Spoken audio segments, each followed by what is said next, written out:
Alors, bienvenue ensemble dans la 5e vidéo de notre formation à Pagimeter. Alors, jusqu'à maintenant, on a pu lancer l'outil. Maintenant, il reste à créer notre premier scénario de test de performance. Alors, pour créer votre premier test, il faut aller en gauche. Par la suite, il faut créer votre test plane. Comme vous voyez ici, il y a déjà un test plane qui est déjà créé. D'accord? Il est nommé test plane. Alors là, je peux le renommer. Je vais l'appeler par exemple test 1. Alors, for comments, je vais essayer d'écrire test for web access. Et c'est bon. Maintenant, qu'est-ce qu'il faut faire? Maintenant, on va clic droit sur le test, puis add, et vous allez trouver les différents éléments qui sont inclus lors du test de performance. Alors, chaque option ici, on l'appelle element dans Apache Meter. Donc, chaque option, on l'appelle element. Vous pouvez trouver thread element, config element, listener, timer, les préprocesseurs, assertion, test fragment, non-test fragment, etc. D'accord? Alors, pour notre cas, la première chose qu'il faut faire pour configurer votre test, c'est sans doute créer votre thread group. Alors, c'est quoi un thread group? Normalement, on va simuler un accès simultané à un site web ou bien une application. Mais, on a déjà parlé qu'il n'y a pas vraiment des utilisateurs physiques qui vont travailler avec nous pour avoir cet objectif. Dans ce cas, qu'est-ce qu'on va faire? On va essayer de créer ce qu'on appelle des sessions virtuelles ou bien ce qu'on appelle des users virtuels. C'est quoi un user virtuel? C'est un thread, normalement. On va essayer de créer de telle façon simuler l'accès d'un utilisateur. Donc, si on veut, par exemple, simuler un accès de 10 utilisateurs simultanés, on va créer un thread group de 10 users virtuels. Et dans ce cas, une fois on va lancer le thread group, automatiquement, il va créer 10 accès simultanés. Donc, toujours, la première chose qu'il faut configurer dans votre plateforme, c'est de spécifier le nombre de thread group que vous allez utiliser. Alors, chaque thread group, il fait référence à un utilisateur. Donc, threads égale users. Threads égale users. D'accord? Alors, très bien. Donc là, je peux nommer mon thread group, par exemple, users. Je peux ajouter un commentaire, bien sûr.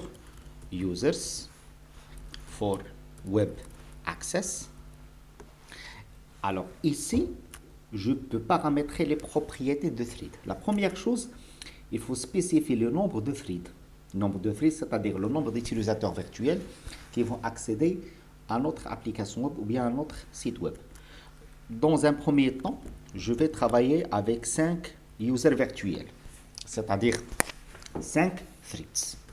Alors, deuxième option, c'est ramp-up period. C'est en seconde. Et ça sert à quoi? C'est l'intervalle qui sera alloué pour l'utilisateur afin de terminer leur propre accès. C'est-à-dire, si je veux que 5 utilisateurs vont accéder simultanément, c'est-à-dire je peux donner ici 5, c'est le nombre d'utilisateurs, et ici c'est 1, c'est-à-dire 5 utilisateurs. Ils ont seulement une seconde pour accéder au service web. Je peux donner plus de temps, par exemple 3, comme je peux le minimiser 1. Bien sûr, ces paramètres sont modifiables et sont configurables à travers notre test, bien sûr. Alors, loop count, c'est-à-dire nombre de fois exécuté. C'est-à-dire, je peux l'exécuter une seule fois. D'accord, c'est 1. Je peux exécuter 2 fois, c'est-à-dire 5 utilisateurs vont faire 2 tentatives pour accéder à notre site web, c'est-à-dire 5 fois 2, c'est-à-dire on aura en total 10 accès. 10 accès. D'accord? Ou bien je peux choisir infinite. Infinite, c'est-à-dire un accès permanent mais infini. Un accès permanent, mais infini. Dans ce cas, on va essayer de lancer les thread group d'une façon infinie sous format d'une boucle. Sous format d'une boucle. D'accord?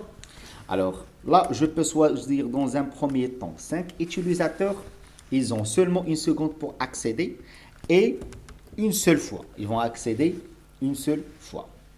Donc, les actions to be taken after simple error. Alors, si un accès sera échoué d'un thread, est-ce qu'il doit continuer les accès, c'est-à-dire est-ce qu'il va passer vers les autres threads?